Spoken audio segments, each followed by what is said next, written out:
તમારા કૌભાંડો છુપાઈ જવાના નથી. તમારા ભ્રષ્ટાચારી નેતાઓને આવનારા દિવસોમાં અમે ઘર ભેગા કરી દેવાના છે.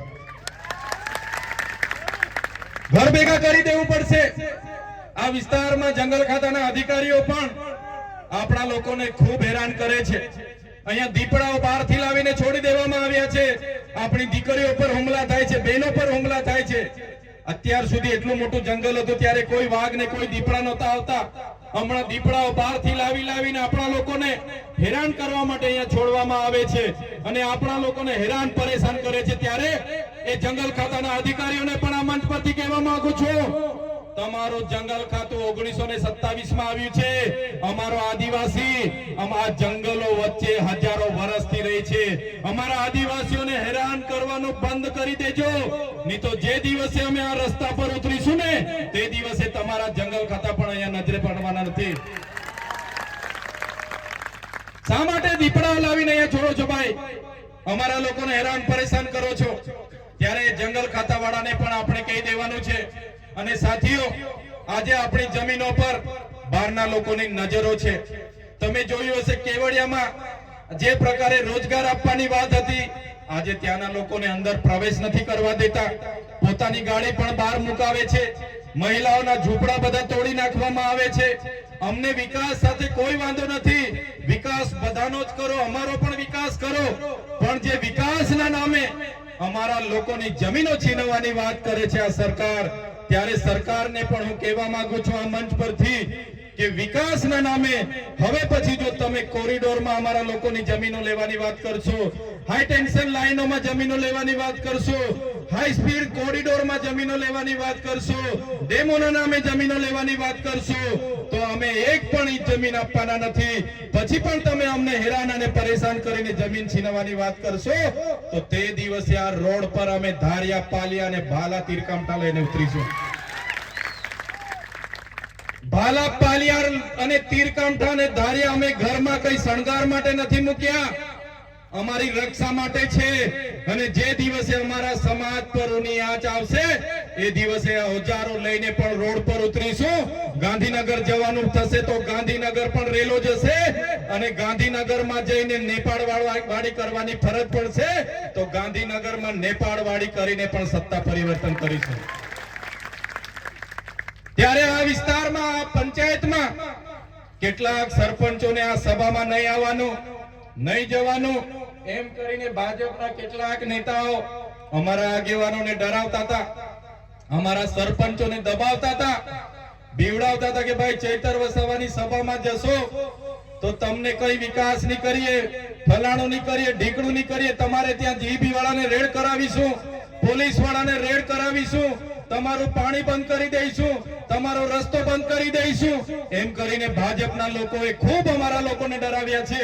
પણ ભાજપના લોકો પણ આ સાંભળી લે. આ મંચ પરથી ભાજપના લોકોને પણ કહેવા માંગુ છું, આ કોંગ્રેસના લોકો નથી, આ આમ આદમી પાર્ટી ચૈતર વસાવાના લોકો છે. અમારા લોકોને હેરાન પરેશાન કરવાનું જો તમે કોશિશ પણ કરશો, અમારા એક પણ સરપંચને, એક પણ આગેવાનને હાથ લગાડવાની જો તમે કોશિશ કરશો તો તમારા બધાના અમે મોર બોલાવી દઈશું, મોર. અમે કોઈને છોડીએ નહીં, કેમ કે અમે તમારા જેવા કોઈનું ખોટું કરતા નથી. અમારે કોઈના રોડના પૈસા ખાવા નથી, અમે કોઈ તલાવડીનો કૌભાંડ કર્યો નથી, અમે કોઈનું લૂંટેલું કર્યું નથી, અમારી સાથે બુટલેગરો નથી, અમારી સાથે જમીન માફિયાઓ નથી. અમે સાફ સભીના માણસો છે અને અમારા જેવા ઈમાનદાર લોકોને સંશેડશો તો આવનારા દિવસોમાં ભાજપ અને કોંગ્રેસના લોકો સામે પણ આરપારની લડાઈ થશે. કેટલાક દિવસોથી આ વિસ્તારમાં કેટલાક કોંગ્રેસના નેતાઓ ભ્રમ ફેલાવે છે, પ્રચાર કરે છે કે ભાઈ ચૈતર વસાવાના અમે સાથે જ છે, અમે સાથે જ લડવાના. એ કોંગ્રેસના હારા લોકોને પણ કહેવા માંગુ છું, દૂરથી પાડી પર બેસીને જોયા નહીં કરો, દૂરથી વાળ પર બેસીને જોયા નહીં કરો. આવી જાવ, આમ આદમી પાર્ટીમાં તમારું સ્વાગત છે, નહીં તો આવનારા દિવસોમાં આ વિસ્તારમાંથી કોંગ્રેસ સુપડા સાફ થઈ જવાની છે, તમને હોદેલા નહીં મળો. ત્યારે સાથીઓ, આવનારા દિવસોમાં તૈયાર થઈ જાવ. કોંગ્રેસના લોકોની શરમ છોડી દો. એકવાર પૂછી લો ભાઈ, આવવાનો હોય તો આવી જાઓ, દૂર પાડી પર બેસીને જોયા નહીં કરો. એ ભાજપના પણ સારા સારા લોકોને બોલાવી લો, આવી જાઓ. જે લોકો સારા હશે એમને તાલુકા પણ લડવા મળશે, જિલ્લા પણ લડવા મળશે.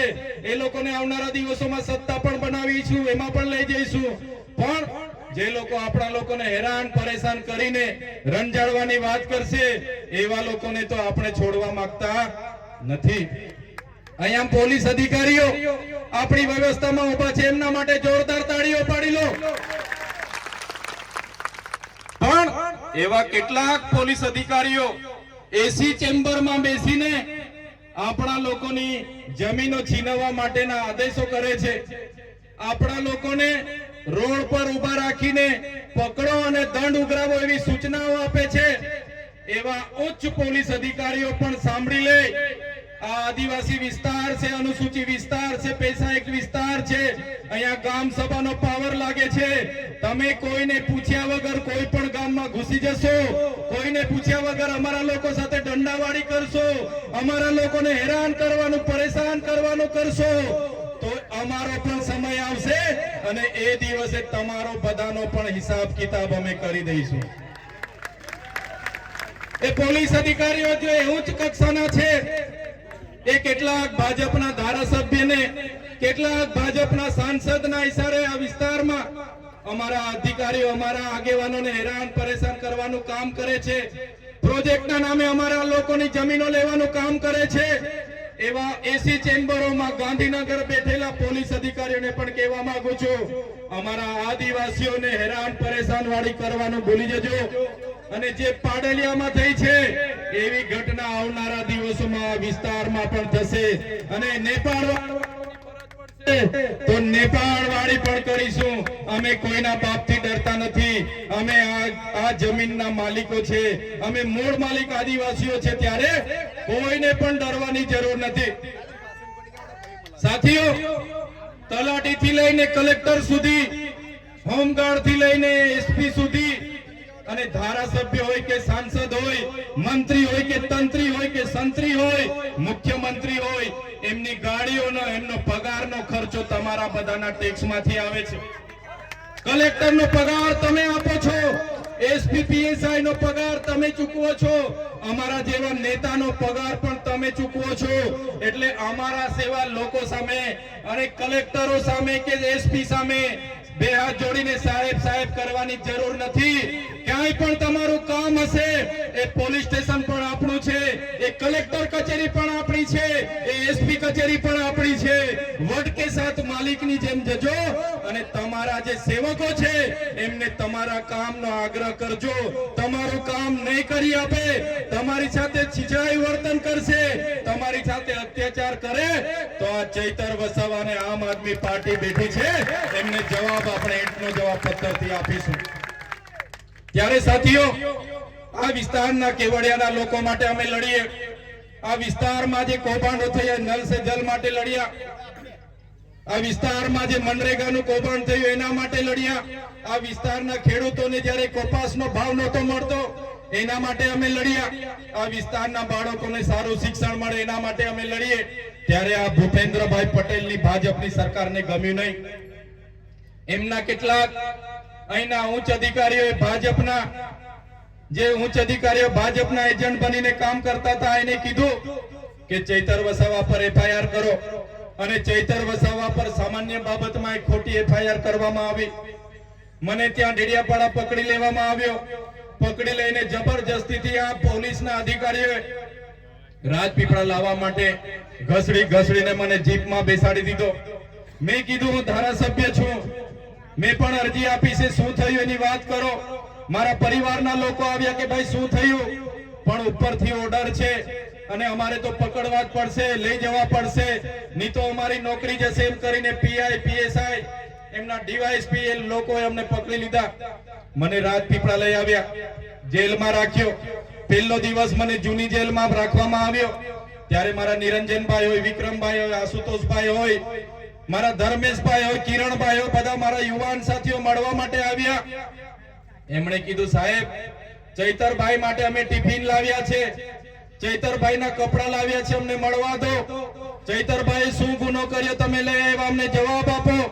ત્યારે આ પોલીસ અધિકારીઓ ભાજપના નેતાઓના ઇશારે અમારા કાર્યકરોને લાઠીચાર્જ કર્યો, અમારા કાર્યકરોને ત્યાંથી ભગાડી દીધા। બીજા દિવસે મને મામલતદારે રજૂ કરવાની જગ્યાએ, ડેડિયાપાડા કોર્ટમાં રજૂ કરવાની જગ્યાએ મને રાજપીપળા સેશન કોર્ટમાં રજૂ કરવામાં આવ્યો। રાજપીપળા સેશન કોર્ટમાં મેં મારા વકીલો કર્યા હતા, ગોપાલભાઈ ઇટાલિયા અને બીજા વકીલોને કોર્ટમાં આવવા નહીં દીધા। મારા જામીન રદ કરવામાં આવ્યા। મને જામીન રદ થતાની સાથે જ કોઈ સાથે મુલાકાત નહીં કરવા દીધી। મને હતું કે મને રાજપીપળા જેલમાં રાખશે, પણ મને ડાયરેક્ટ વડોદરાની જેલમાં રાખી દીધો। ત્યાં મને વડોદરાની જેલમાં એક અંધારી કોટડીમાં એકલો જ મારે રહેવાનું, અને વિક્રમભાઈએ કીધું એ પ્રકારે ત્યાં કોબરા નીકળે, ત્યાં જેલના નીતિ નિયમો પ્રમાણે સાદડી પર ઊંઘવાનું, જેલનું જમવાનું બહારથી પકડીને ખાવાનું, મારા ઘરના મળવા આવે, મારા આગેવાનો મળવા આવે, મારા વકીલ મળવા આવે, પણ ભાજપના નેતાઓના ઈશારે ત્યાંની પોલીસ મને મળવા ના દે। એક દિવસ, બે દિવસ, એક અઠવાડિયું, એક મહિનો, તારીખ પર તારીખ, તારીખ પર તારીખ, તારીખ પર તારીખ, 80 દિવસ સુધી મને જેલમાં રાખ્યો। 80 દિવસ સુધી મારે જેલમાં રહેવું પડ્યું। સાથીઓ, આ લોકોનો ઈરાદો હતો કે 3 વર્ષ, 2 વર્ષ આને જેલમાં રાખો। મને જેલમાં પણ ડરાવવામાં આવ્યો, કહેવામાં આવ્યું, ધમકાવવામાં આવ્યો, અને ત્યાંના લોકોએ, ત્યાંના અધિકારીઓએ, ભાજપના નેતાના ઈશારે કહેવામાં આવ્યું કે તમે ભાજપની સરકાર સામે કેમ બોલો છો, તમે સાંસદ અને એસપી સામે કેમ બોલો છો, તમે આદિવાસીઓની વાતો લઈને કલેક્ટરે કેમ જાઓ છો, તમે એ બધું ભૂલી જાઓ, તમે આ પ્રકારની વૃત્તિ નહીં કરવાના હશો તો તમને અમે છોડીશું।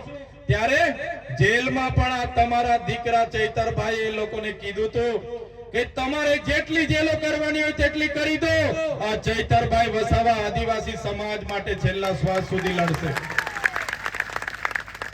સાથીઓ, તમારા બધાની પ્રાર્થના, મારા સંતો, મારી મહંતો, મારી માતા બહેનોની દુઆ હશે કે મેં 80 દિવસ પછી મારા જામીન થયા, મારા જામીન જેવા થયા, હું જેલની બહાર પગ મૂક્યો।